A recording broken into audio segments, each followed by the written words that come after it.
1950s gave us some of the most beautiful motorcycles ever built, machines that looked like pure art on two wheels. But behind the shine and chrome, many of them fell flat the moment they hit the road. From bold experiments to engineering missteps, these 35 stunning bikes promised greatness but delivered disappointment. Each one is a story of style, ambition, and the hard lesson that looks alone can't win the race. Ariel Golden Arrow, 1958. The Ariel Golden Arrow rolled into showrooms in 1958, looking like something straight out of a science fiction movie. With its sleek styling and futuristic appearance, it promised to be the sports bike everyone had been waiting for. Dealers were excited, riders were intrigued, and Ariel seemed ready to make a splash in the competitive motorcycle market. But here's where things took a sharp turn for the worse. The engine, despite all the visual flair, couldn't back up what the bodywork was promising.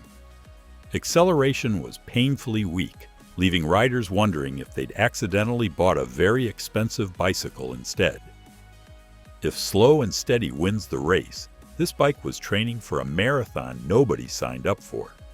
The performance issues were bad enough, but the frame design added insult to injury. At higher speeds, the handling became unpredictable and downright dangerous. Riders who pushed past moderate velocities found themselves wrestling with a machine that seemed to have its own ideas about which direction to go. The combination of underwhelming power and sketchy handling meant the Golden Arrow missed its target entirely. Complaints flooded in faster than the bike could accelerate, and demand dried up almost overnight. Production wrapped up quickly, leaving the Golden Arrow as little more than a cautionary tale about style without substance. Next up, we've got an American attempt to take on the British invasion. Harley-Davidson K Model, 1952. Harley-Davidson looked across the Atlantic in the early 50s and saw British motorcycles stealing American customers left and right. Their answer was the K Model, launched in 1952 to compete directly in the 500 cubic centimeter segment that the Brits had dominated. The problem started right at the heart of the machine. Harley stuck with their traditional flathead engine design when the competition had moved on to overhead valve systems. This wasn't just stubborn tradition, it was a performance handicap. The flathead produced disappointingly low power and had a nasty habit of overheating, especially during longer rides or in warm weather. Riders who switched from lighter European bikes found the K Model felt like they were trying to maneuver a small car through traffic. The weight difference was substantial, and the handling reflected it. Where British imports felt nimble and responsive, the K Model felt sluggish and cumbersome. Some bikes feel like an extension of your body. This one felt like you were carrying someone else's luggage. American riders, ironically, started preferring the very imports Harley was trying to compete against. The writing was on the wall pretty quickly. Harley eventually got the message and replaced the K Model with the Sportster series later in the decade, which finally gave them the performance they needed to compete. But while Harley survived their misstep, another American legend wasn't so lucky. Indian Brave, 1950. Indian Motorcycle was gasping for air by 1950, and the Brave was essentially a desperate attempt to stay relevant in a market that was passing them by. They sourced a 250 cubic centimeter British-style engine, hoping that borrowing overseas technology would give them a fighting chance. Unfortunately, the execution was about as smooth as riding over a gravel road blindfolded. Build quality was inconsistent at best and disastrous at worst, with parts shortages becoming a regular headache for both dealers and customers. Motorcycles would arrive at shops missing components or with parts that didn't quite fit right. When riders did manage to get their Braves on the road, breakdowns became an expected part of ownership rather than an occasional inconvenience. The performance was weak even when everything was working correctly, and reliability became something owners could only dream about. Word spread quickly in the tight-knit motorcycle community of the era. Buying an Indian Brave became seen as either an act of loyalty to a dying brand or a rookie mistake, depending on who you asked. The market responded predictably. Sales collapsed, and Indian's financial situation went from bad to terminal. By 1953, Indian motorcycles went bankrupt, ending decades of American motorcycle heritage. The Brave didn't kill Indian single-handedly, but it certainly didn't help save the patient either. Speaking of British engineering, let's look at a luxury attempt that fell flat. BSA Sunbeam S7, 1949 to 1956. BSA tried something ambitious with the Sunbeam S7, pitching it as a gentleman's motorcycle with shaft drive technology and a smooth, refined riding experience. The marketing promised luxury on two wheels, a motorcycle for the discerning rider who wanted comfort without compromise. The reality delivered something closer to a slow, leaky money pit. The engine was significantly underpowered for a machine of its size and weight, leaving riders feeling like they were pushing as much as riding. Oil leaks became such a common problem that some owners joked about leaving a drip tray wherever they parked. The shaft drive was supposed to be an advantage, requiring less maintenance than a chain system. Apparently, nobody told the engine about the low-maintenance plan because it needed constant attention anyway. The heavy build that was meant to provide stability instead made the bike feel sluggish and difficult to handle in traffic or tight spaces. Maintenance wasn't just frequent, it was expensive and complicated. Despite its genuinely unique design features, the high price tag kept it firmly out of reach for most riders. Those who could afford it often chose not to after hearing reliability reports from early adopters. The S7 remained in production until 1956, but it never achieved the sales success BSA had hoped for. Now let's shift gears to a bike aimed at beginners that couldn't quite find its footing. Triumph Terrier, 1953. Triumph introduced the Terrier in 1953 with a clear target audience in mind: beginners and urban commuters who needed something manageable and affordable. The 150 cubic centimeter engine was meant to be approachable rather than intimidating, perfect for someone learning the ropes or navigating crowded city streets. On paper, the design choices made sense. In practice, the execution fell short in ways that frustrated the exact people it was supposed to help. The engine was so underpowered that even new riders felt like they'd outgrown it after just a few weeks. Hills became challenges, highway speeds were pipe dreams, and overtaking anything was out of the question. Teaching someone to ride on this was like learning to swim in a bathtub. Technically possible, but you'll need a bigger pool eventually. The components proved fragile under regular use, with parts wearing out faster than expected. Constant oil seepage meant owners had to check levels obsessively and clean up drips regularly. Vibration issues made longer rides uncomfortable, with the whole machine buzzing and rattling in ways that inspired zero confidence. New riders who chose the Terrier often found themselves shopping for replacements within a year. Experienced riders scoffed at the performance limitations. Production lasted only a few years before Triumph pulled the plug, recognizing that the Terrier wasn't winning converts or building brand loyalty the way they'd hoped. Meanwhile, British innovation was creating another problem in the form of over-engineering. Velocette LE, 1950 to 1959. The Velocette LE was genuinely ahead of its time with features that seemed revolutionary for the early 50s. A water-cooled engine kept temperatures stable, and the design was remarkably quiet, earning it the nickname police bike, because law enforcement agencies appreciated its stealthy operation. The engineering was sophisticated, almost too sophisticated for the era's typical motorcycle owner.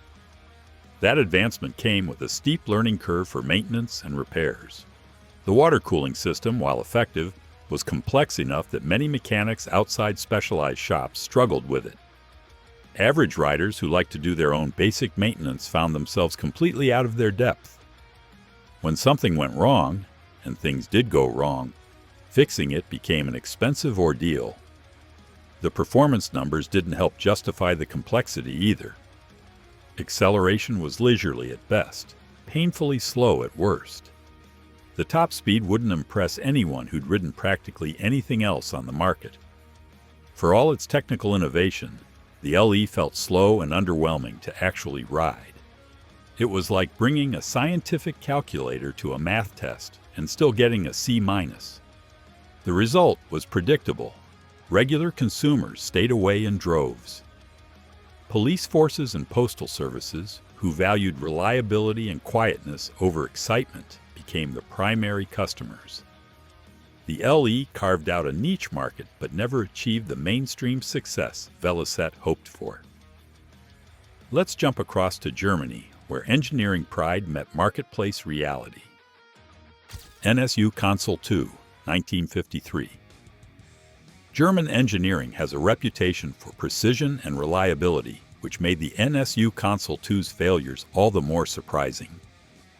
This 500 cubic centimeter single-cylinder machine looked impressive in brochures and showrooms, with specifications that suggested solid performance and dependable operation.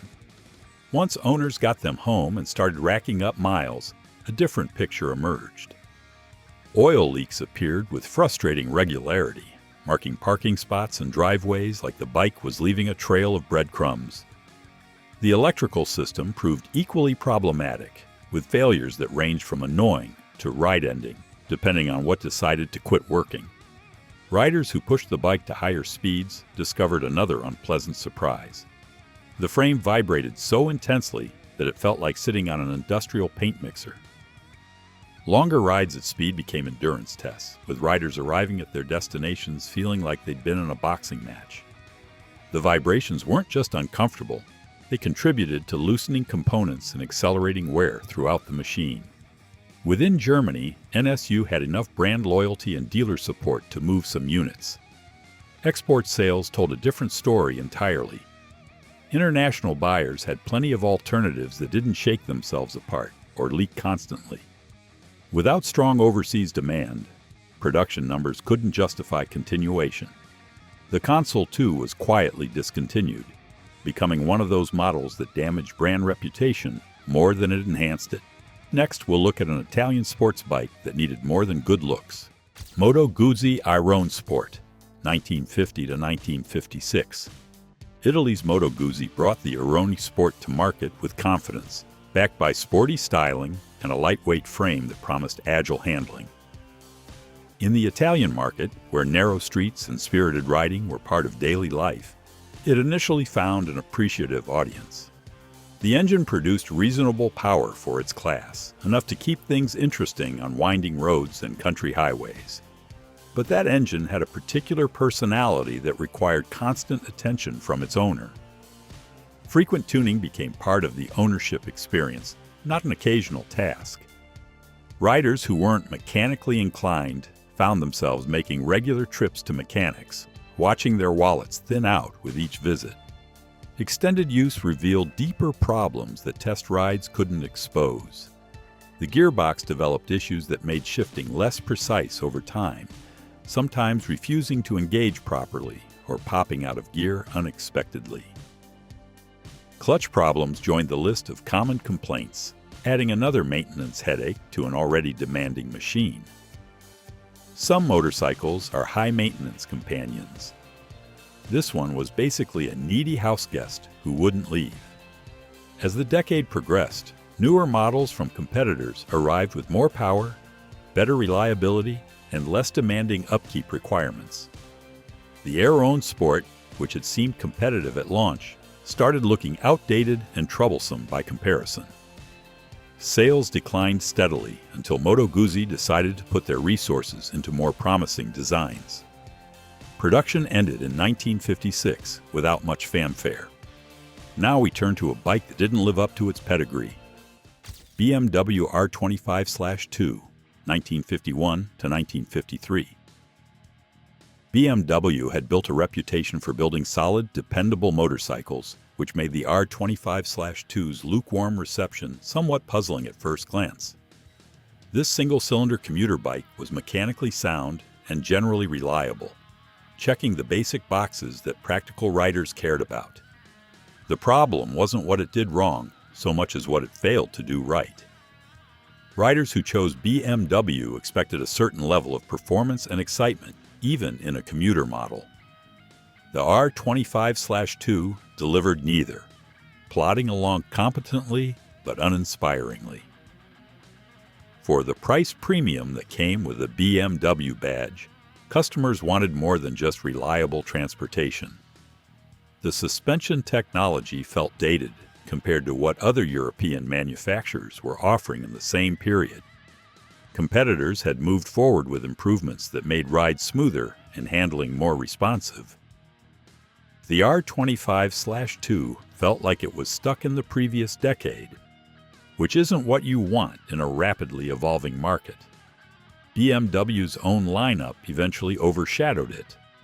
When the R50 and R60 lines arrived with significantly more power and modern features, the R25/2 looked even more inadequate by comparison. Dealers started steering customers toward the newer models, and the R25/2 quietly faded from showrooms. It wasn't a disaster or a catastrophic failure, just a bike that existed without making much of an impression. Let's look at a budget British bike that proved you get what you pay for. James Comet, 1950. The James Comet entered the market with affordability as its main selling point, a small British two-stroke designed to put motorcycling within reach of buyers with tight budgets.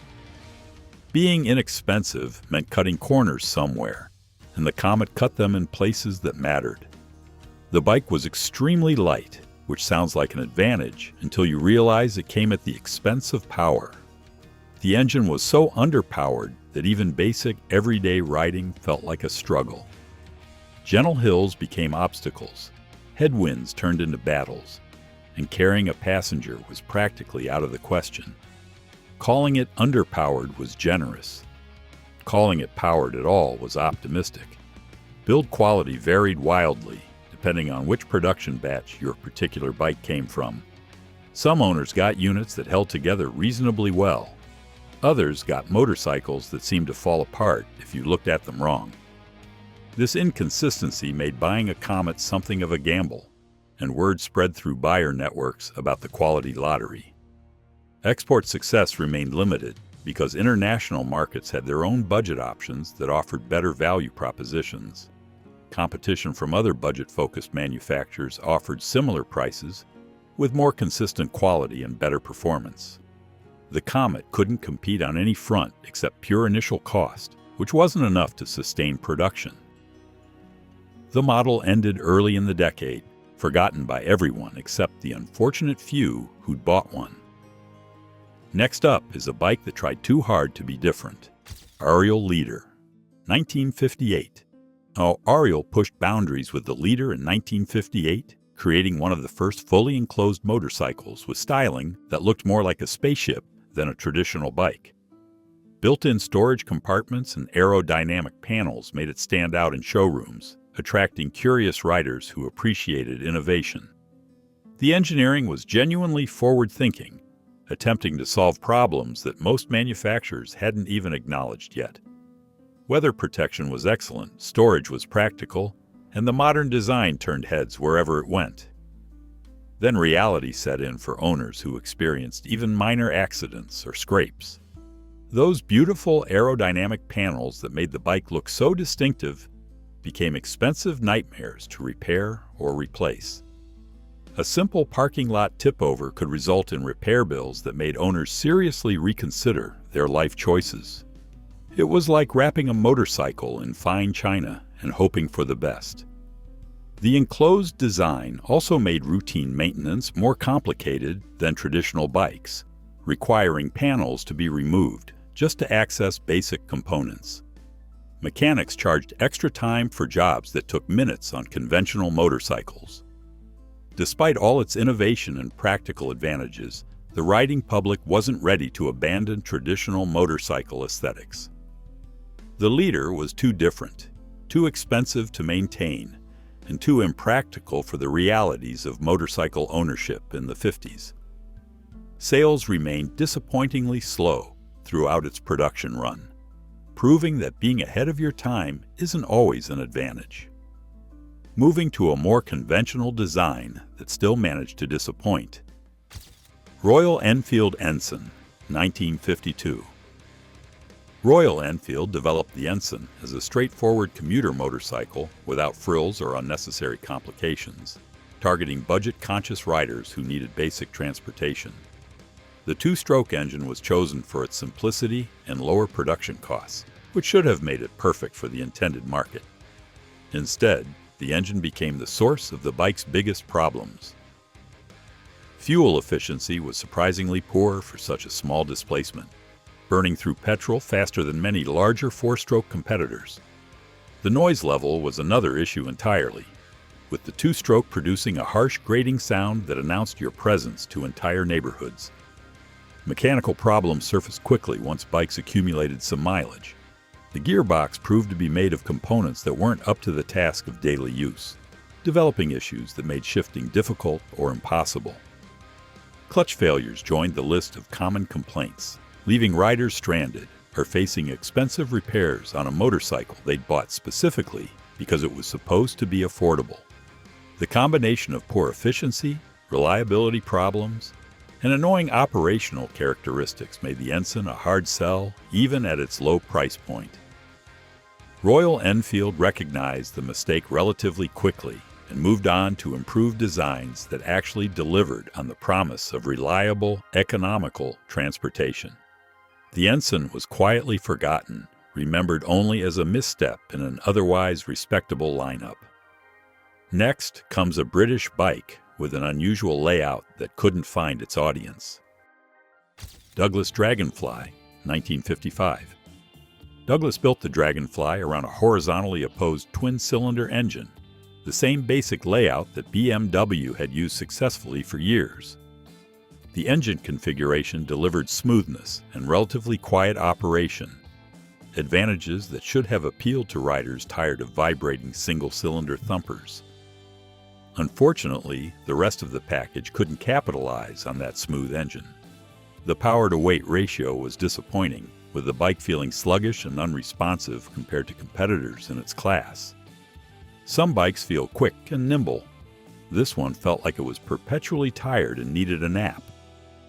The unusual engine layout created another significant problem that became apparent after purchase. Spare parts were difficult to source because the design was unique to Douglas and production volumes were low. Owners who needed replacement components often faced long waits and high prices, turning routine maintenance into frustrating ordeals.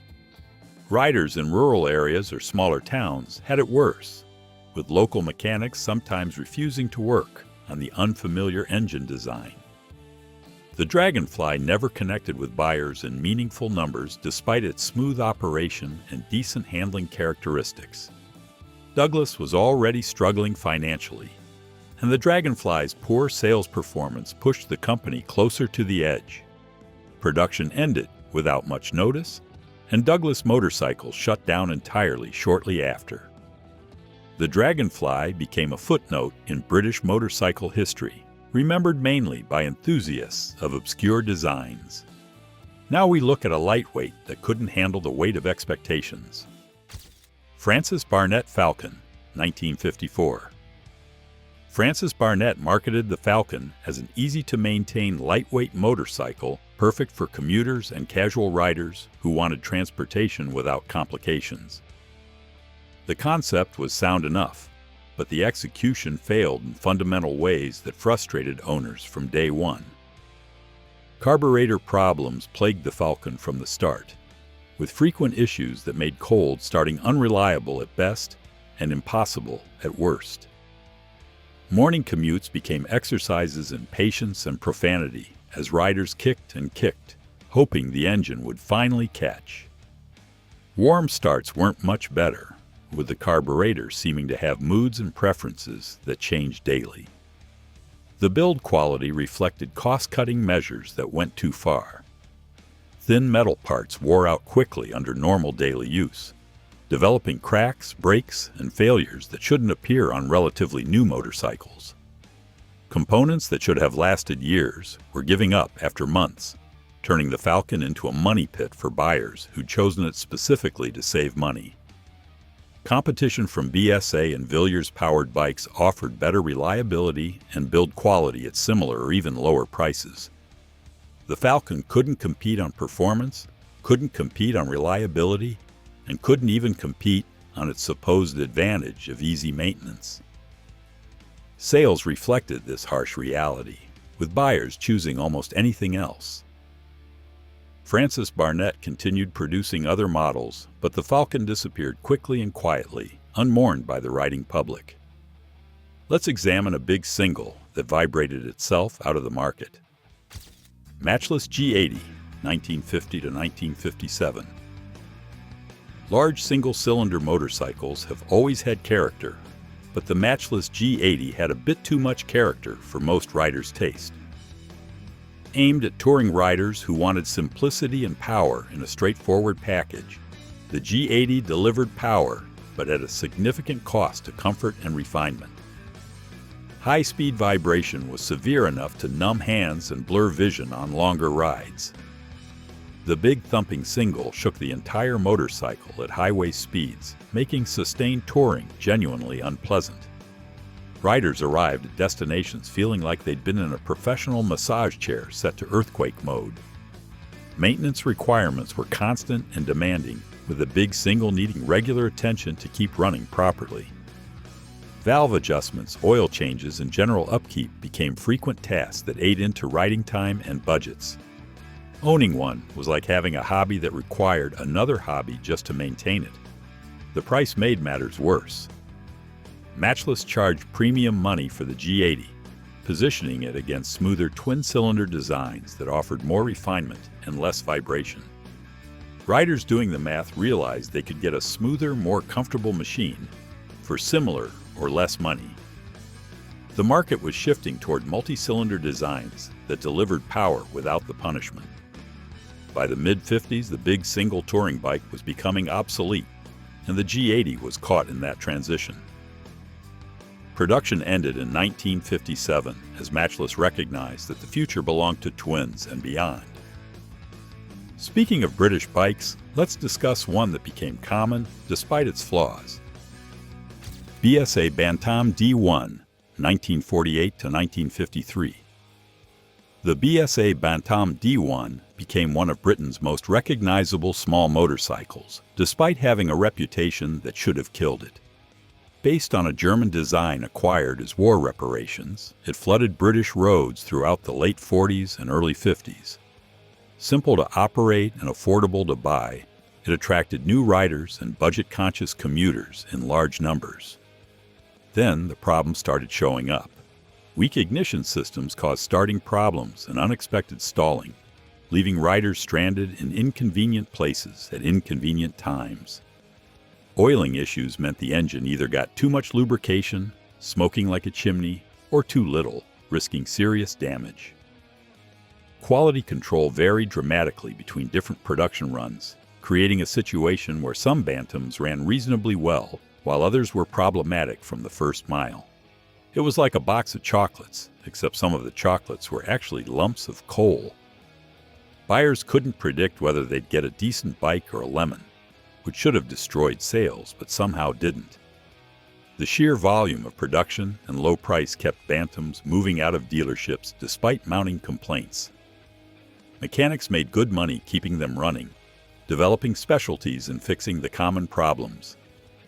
Despite its popularity and sales success, the Bantam earned a reputation for unreliability that followed BSA for years. It proved that commercial success and actual quality don't always go hand in hand. Now for an Austrian innovation that was too clever for its own good. Puch 250S GS, 1953. Austrian engineering created something genuinely innovative with the Puch 250S GS and its unusual twin-piston two-stroke engine. The design was clever, using two pistons in a single cylinder to improve power output and efficiency compared to conventional two-strokes. On paper and in testing, it worked remarkably well, delivering smooth power and decent performance. The innovation that made it special also made it a nightmare for anyone who needed to fix it. Mechanics outside Austria often had no experience with the twin-piston design, leading to misdiagnoses, improper repairs, and sometimes outright refusals to work on the bike. Owners who could find someone willing to attempt repairs faced expensive bills as mechanics figured things out through trial and error. Parts availability outside Austria ranged from difficult to nearly impossible, with long wait times for components that had to be shipped internationally. A breakdown could sideline the bike for weeks or months while owners waited for parts to arrive from overseas. The SGS performed well when everything worked correctly, delivering solid power and reliability under normal operating conditions. But that reliability meant nothing when repairs became so complicated and expensive. International sales never gained momentum because the support infrastructure simply didn't exist. The Puch remained popular in Austria where dealers and mechanics understood the design, but exports fizzled quickly. It proved that innovation needs support infrastructure to succeed. Moving to Italy for a stylish scooter bike hybrid that melted under pressure. Moto Rumi Formicino, 1954. Italian designers created the Moto Rumi Formicino with artistic styling that blurred the line between motorcycle and scooter, producing something that looked more like a rolling sculpture than practical transportation. The lightweight construction and compact dimensions made it appealing for urban use and short trips around town. That lightweight construction came at the cost of structural integrity, with the frame lacking the stability needed for confident handling at speed or on rough roads. The small two-stroke engine seemed adequate for its intended purpose until summer temperatures arrived. Overheating became a serious and recurring problem in warm weather, with the little engine struggling to stay cool during extended rides or in stop-and-go traffic. Riders found themselves pulling over regularly to let things cool down, turning short trips into extended adventures in unplanned stopping. Some engines run hot. This one ran so hot it could have doubled as a portable radiator. The artistic styling and Italian craftsmanship should have commanded a premium price, and indeed, it did. Unfortunately, average European buyers in the mid-50s couldn't justify spending that much money on what was essentially a stylish but problematic urban runabout. Practical alternatives offered better reliability and performance for significantly less money. The Formicino found a small audience among buyers who valued style over substance and had the patience to deal with its limitations. But mainstream success never materialized. Production remained limited before ending quietly as Rumi focused on more practical designs. Let's look at an early twin that paved the way despite its own shortcomings. Norton Model 7 Dominator, 1949 to 1955. Norton's Model 7 Dominator represented an important step forward as one of their early twin-cylinder road bikes, moving away from the single-cylinder designs that had dominated their lineup. The parallel twin engine offered smoother operation than singles and promised more refined performance for riders willing to pay Norton's premium prices. In practice, the early Dominators suffered from issues that Norton would eventually solve in later versions. Vibrations were more pronounced than expected, particularly at certain engine speeds where resonance made the whole machine buzz uncomfortably. Oil leaks became such a common complaint that Norton dealers probably kept extra supplies on hand, specifically for Dominator owners. The handling characteristics were genuinely strong, with the chassis delivering confident cornering and stable high-speed behavior that showed Norton's racing heritage. But maintenance costs offset those handling advantages, with frequent service requirements and expensive parts eating into owners' budgets. The twin-cylinder design meant more complexity than singles, requiring more labor hours for routine work and specialist knowledge for repairs. Despite these problems, the Model 7 Dominator succeeded in its primary mission, proving that Norton could build competitive twin-cylinder motorcycles. The lessons learned from its shortcomings informed the much better Norton twins of the 1960s that became legends in their own right. The Model 7 was rough around the edges, but showed the direction Norton needed to go. Finally, a French commuter that looked better than it performed. Peugeot S57, 1953. French styling gave the Peugeot S57 elegant body panels and attractive lines that caught eyes in showrooms and on streets, demonstrating that French designers understood aesthetics even if the execution faltered elsewhere. As a commuter motorcycle, it promised practical transportation wrapped in appealing packaging at a reasonable price. The build materials betrayed the S57's budget constraints, with panels and components made from materials that were too light and too prone to cracking under normal use. Riders discovered stress cracks appearing in places that shouldn't develop problems, with panels breaking from minor impacts or regular vibration. The engine delivered weak power that made the S57 unsuitable for anything beyond short urban trips on flat roads. Highway riding was uncomfortable and slow. Long-distance touring was practically impossible, and even moderate hills required patience and downshifting. Carrying a passenger turned the already underpowered bike into a rolling roadblock that frustrated everyone behind it. The combination of fragile construction and inadequate power meant the S57 couldn't compete effectively against sturdier, more powerful alternatives from other European manufacturers. After just a few years on the market, Peugeot quietly ended production and moved on to other designs. The S57 disappeared from roads almost as quickly as it had appeared, leaving barely a trace in motorcycle history. It proved that good looks alone can't overcome fundamental engineering and construction shortcomings. Let's move on to a technically advanced bike that cost too much to justify.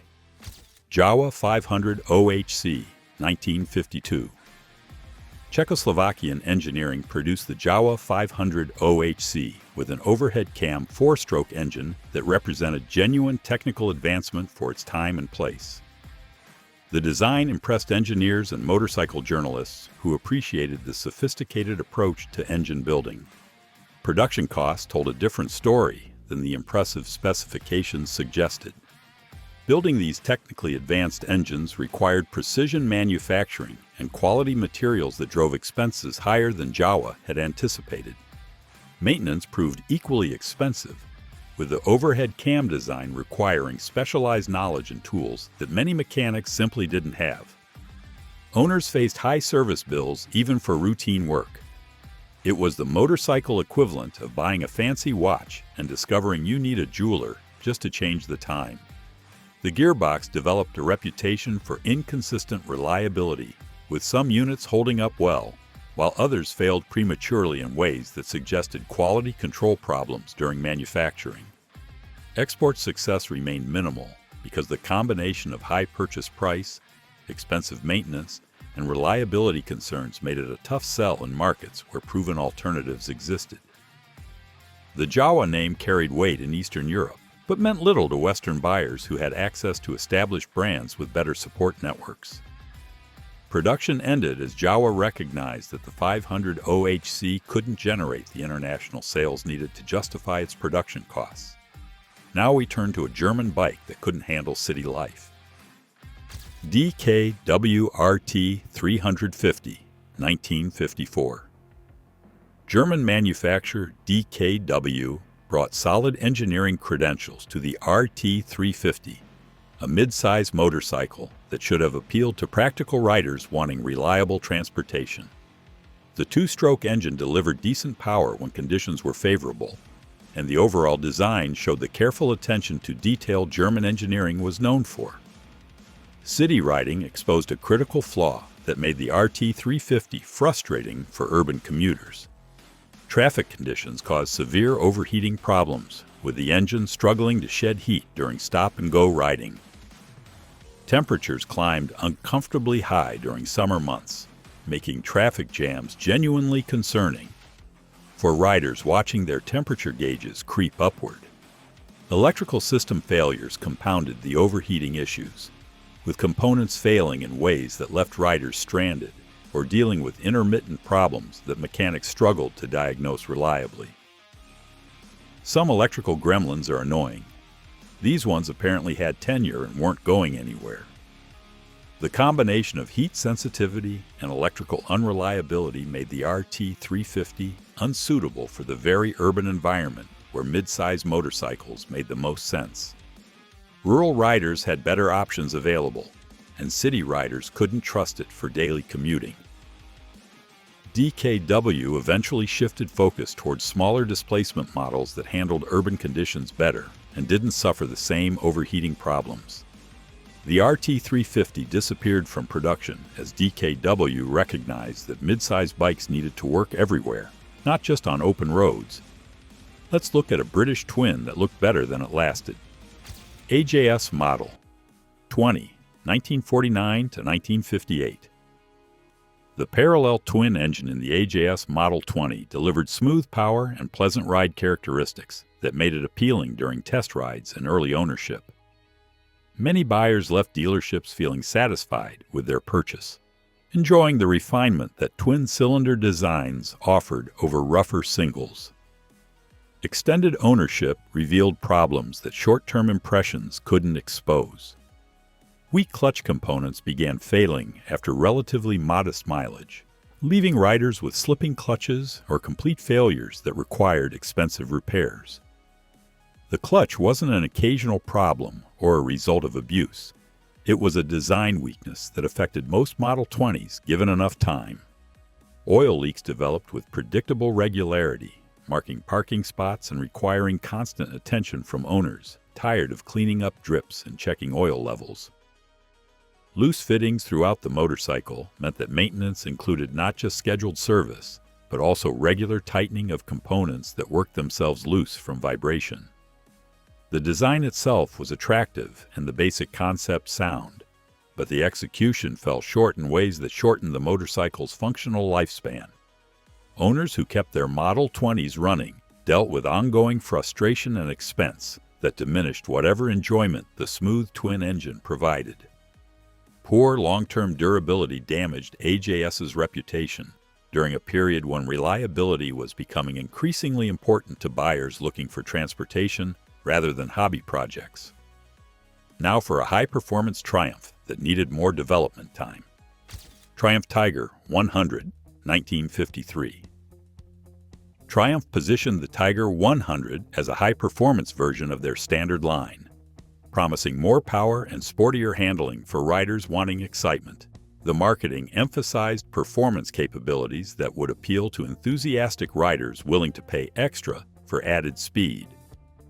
Early production units suffered from inadequate lubrication systems that caused premature engine wear, with internal components showing damage far sooner than expected.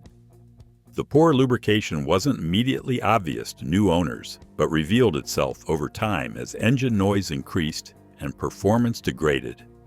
Handling characteristics became unpredictable on rough road surfaces, with the suspension and chassis combination struggling to maintain composure when pavement quality declined. Smooth roads felt fine, but real-world conditions exposed limitations that made spirited riding risky. Some bikes dance over rough roads. This one stumbled through them like it was late for an appointment. Triumph eventually addressed these problems in later versions produced in the early 60s, incorporating improvements that made the Tiger 100 into the capable performer it should have been from the start. The 1953 model served as an expensive learning experience for both Triumph and the customers who bought early examples. Those early adopters essentially paid to be test riders, discovering problems that should have been caught before production. The Tiger 100 name survived and eventually thrived, but the 1953 version represented a rough start that cost Triumph sales and reputation. Let's examine a legendary name attached to a disappointing motorcycle. Vincent Comet, 1948 to 1954. The Vincent name carried enormous prestige in the motorcycle world thanks to their legendary twin-cylinder machines that dominated racing and captured enthusiasts' imaginations. The Comet used a smaller single-cylinder engine, positioning it as a more affordable entry point to Vincent ownership. That affordability was relative, with the Comet still commanding premium prices that put it well above most competitors in the single-cylinder category. The power output didn't justify the price premium, with rivals offering similar or better performance for significantly less money. Buyers paying Vincent prices expected Vincent performance, but the Comet delivered ordinary results. Engine heat buildup became a persistent problem that made longer rides uncomfortable and raised concerns about reliability. The cooling system struggled to manage temperatures during sustained operation, particularly in warm weather or demanding riding conditions. Apparently, even legendary names can't overcome basic thermodynamics and wishful thinking. Purchasing a Comet made sense only for buyers devoted to the Vincent brand, regardless of practical considerations. Everyone else found better value elsewhere from manufacturers who delivered comparable performance without the heat problems or premium pricing. Vincent motorcycles faced mounting financial troubles throughout the early 50s, and the Comet's failure to attract sufficient buyers contributed to those difficulties. Production ended in 1954 as Vincent's financial situation deteriorated toward the company's eventual closure. The Comet stands as a reminder that famous names alone can't carry mediocre products. Now we shift to an Italian race bike that was too much for everyday use. Gilera Saturno, 1950 to 1958. Racing heritage defined the Gilera Saturno, an Italian four-stroke single that carried the DNA of competition machines into the street bike market. Enthusiasts appreciated the connection to Gilera's racing success, and the bike certainly looked the part with styling that emphasized its sporting character. The complexity that made it competitive on tracks made it impractical for regular riders who just wanted reliable transportation. The engine required frequent valve adjustments to maintain performance, turning routine maintenance into a demanding schedule that consumed time and money. Everyday riders didn't want to spend their weekends adjusting valves or finding mechanics skilled enough to do it properly. Cost became another significant barrier to broader appeal, with the Saturno priced well above simpler motorcycles that offered similar performance without the maintenance demands. The racing-derived engineering that added to the purchase price also added to ongoing operating expenses through the entire ownership experience. Gilera eventually recognized that most buyers wanted simplicity and reliability over racing pedigree and mechanical complexity. Simpler, cheaper Gilera twins replaced the Saturno in the lineup, offering better value and less demanding ownership. The Saturno found its niche among dedicated enthusiasts who appreciated its heritage and didn't mind the extra effort, but mainstream success remained out of reach. It proved that racing credentials don't automatically translate into street bike sales. Let's look at an early post-war effort that couldn't climb hills. Benelli Leoncino, 1951. Post-war recovery brought Benelli back into motorcycle production with the Leoncino, one of their first new designs after wartime disruption ended. The compact 125 cubic centimeter engine seemed appropriate for Italian market conditions, where smaller displacement bikes dominated sales. Flat terrain posed no particular problems for the Leoncino, with the small engine providing adequate power for level roads and gentle grades. Hilly terrain exposed the engine's limitations brutally, with steep grades forcing riders to downshift repeatedly, or sometimes give up, and walk the bike up particularly challenging hills. Italian geography includes plenty of hills and mountains, making this limitation a serious practical problem. The weak suspension contributed to frame fatigue over time, with the chassis showing stress and damage from impacts and vibration that stronger suspension systems would have absorbed. Small engines are fine until you live anywhere that isn't completely flat. Then they're great exercise equipment. Owners in mountainous regions quickly tired of struggling with inadequate power, while the frame issues affected everyone regardless of local topology. Benelli developed more reliable and capable models in the late 50s that addressed these fundamental problems, learning from the Leoncino's shortcomings. The experience informed better designs that helped establish Benelli as a serious manufacturer in subsequent decades. The Leoncino itself was quietly replaced and forgotten, serving mainly as a stepping stone toward better things. Now for an Italian design that confused everyone who saw it. MV Agusta Pullman, 1953. MV Agusta built the Pullman as a semi-scooter motorcycle hybrid, attempting to combine the comfort and convenience of scooters with some characteristics of traditional motorcycles. The design concept tried to appeal to multiple market segments simultaneously, creating something that could theoretically satisfy various types of riders. In reality, the odd design satisfied nobody because it couldn't commit fully to being either a proper motorcycle or a genuine scooter.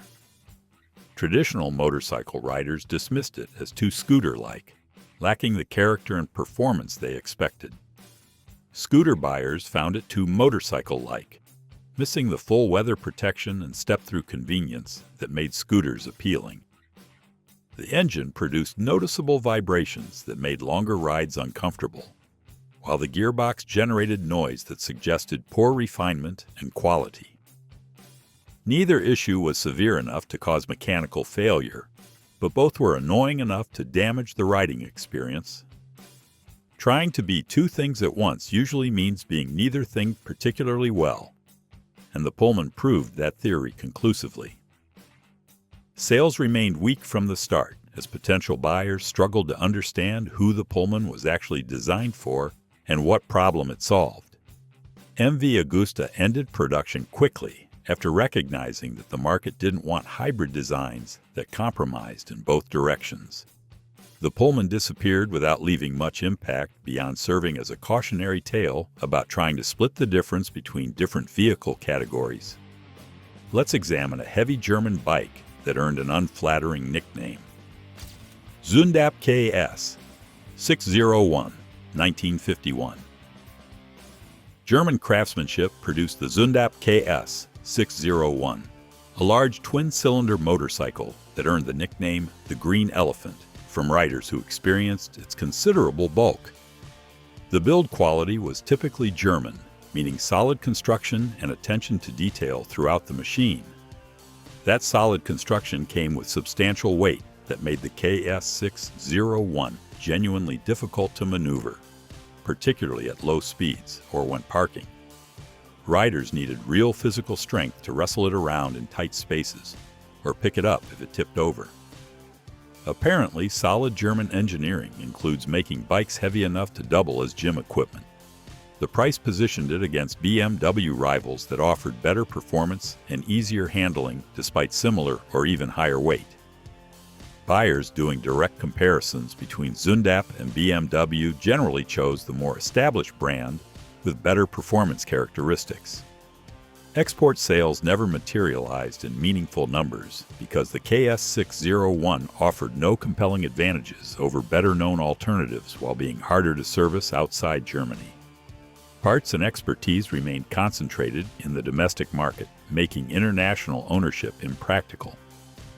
Production continued until 1957, before ending as Zündapp recognized that heavy, expensive motorcycles needed either superior performance or strong brand loyalty to succeed internationally.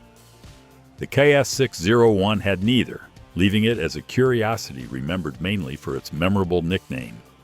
Finally, let's look at a Danish inline four that found a niche but missed the mainstream. Nimbus Type C, 1950 to 1959. Danish engineering created something unusual with the Nimbus Type C, featuring an inline-four engine at a time when most motorcycles use singles or twins. The technical sophistication impressed engineers who appreciated the smooth power delivery and innovative frame design.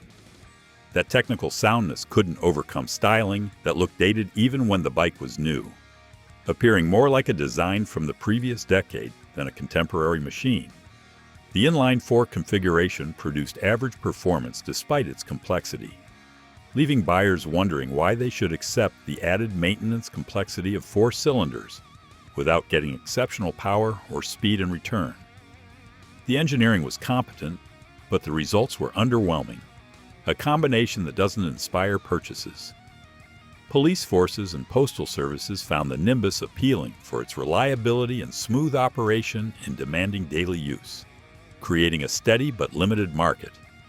Regular consumers stayed away because the styling disappointed, the performance failed to impress, and alternatives offered better combinations of features and capabilities. Production continued through the entire decade, primarily on the strength of fleet sales to government agencies rather than individual buyers. The Type C proved that technical competence and reliability aren't always enough if the overall package doesn't connect with consumer preferences and expectations. Ariel Red Hunter, 1950 to 1955. The Red Hunter carried Ariel's reputation into the 50s as a reliable single-cylinder design that had served riders well in previous decades. Reliability alone wasn't enough anymore when competitors were pushing boundaries with new technology and better performance. The bike felt painfully slow compared to newer models hitting the market, with acceleration that belonged to an earlier era. Some bikes aged like fine wine. This one aged like milk left in the sun. Oil leaks became a constant companion for owners, marking parking spots and requiring frequent top-ups between proper service intervals. The engine demanded heavy maintenance schedules that consumed time and money, pushing frustrated riders toward more modern alternatives that required less constant attention. By the mid-50s, Ariel recognized that single-cylinder technology was losing ground to twin-cylinder designs across the industry. The Red Hunter was phased out as the company shifted resources toward developing modern twins that could actually compete. Now for a German two-stroke that influenced more successful bikes. Adler M. B. 250, 1953. German engineers at Adler created a two-stroke twin that impressed riders with its smoothness and refinement, compared to typical two-stroke singles of the era. The twin-cylinder configuration delivered power without the harsh vibrations and noise that gave two-strokes a rough reputation. Extended use revealed problems that test rides couldn't expose, particularly overheating during sustained riding or in warm weather conditions. The gearbox wore faster than expected, developing issues that made shifting imprecise and eventually problematic as mileage accumulated. At least it heated evenly, which was more than could be said for most relationships at the time. Spare parts carried premium prices that discouraged long-term ownership, with many owners selling before major repairs became necessary. Despite its marketplace failure, the Adler's design influenced Japanese manufacturers, particularly Yamaha, who studied its engineering when developing their own early twins. The MB 250 failed commercially, but succeeded as a technical blueprint, moving to an Italian tourer with a limited reach. Mondial 175 Turismo, 1954. Mondial built the 175 Turismo as a mid-size motorcycle suitable for light touring duties around Italy and neighboring countries. The Italian market appreciated its styling and adequate performance for regional travel on decent roads. Outside Italy, the story changed dramatically due to limited service networks and parts availability. Engine durability issues surfaced after extended rides, particularly on longer tours where sustained operation exposed weaknesses in lubrication and cooling. The high price tag made it difficult to justify when competitors offered better support networks and proven reliability at lower costs. Production numbers stayed low throughout its run, never achieving the sales volume needed to expand dealer networks or improve parts distribution internationally. The 175 Turismo ended production quietly by decade's end. Next comes a German single that vibrated away its potential. Horex Regina 350, 1950 to 1956. Horex designed the Regina 350 with a stylish frame and single-cylinder engine that should have appealed to riders wanting German engineering in a mid-size package. The engine produced decent power when new but developed severe vibration issues after a few thousand miles of regular use. These vibrations accelerated clutch wear beyond normal expectations, forcing owners into expensive repairs much sooner than anticipated. High maintenance costs combined with limited export distribution kept the Regina from gaining traction outside Germany, where Horex dealers were scarce and parts took weeks to arrive. The bike shook so much that riders arrived at their destination already stirred, not shaken. By 1956, Horex replaced it with the more powerful Imperator model that addressed many of the Regina's shortcomings, but came too late to save the company's declining fortunes. Finally, we close with another troubled Sunbeam model, Sunbeam S8, 1950 to 1956. BSA attempted to improve on the earlier S7 model by introducing the S8 as a refined version with upgrades meant to address previous complaints. The improvements were modest at best, with oil leakage and overheating remaining persistent problems that frustrated owners just as much as before. The long wheelbase that provided stability also made the bike feel heavy and cumbersome in traffic or tight maneuvering situations where nimbleness mattered. Despite incremental improvements over its predecessor, the S8 couldn't escape the fundamental issues that plagued the entire Sunbeam line under BSA ownership. When BSA finally discontinued the entire Sunbeam brand in 1956, the S8 disappeared along with it, marking the end of a once respected name. The Sunbeam story proved that half measures and minor improvements can't overcome fundamental design problems. These 35 motorcycles may have failed in their time, but they helped shape the future of biking. Each one proved that even mistakes can spark innovation. In the world of motorcycles, every failure still leaves a mark worth remembering.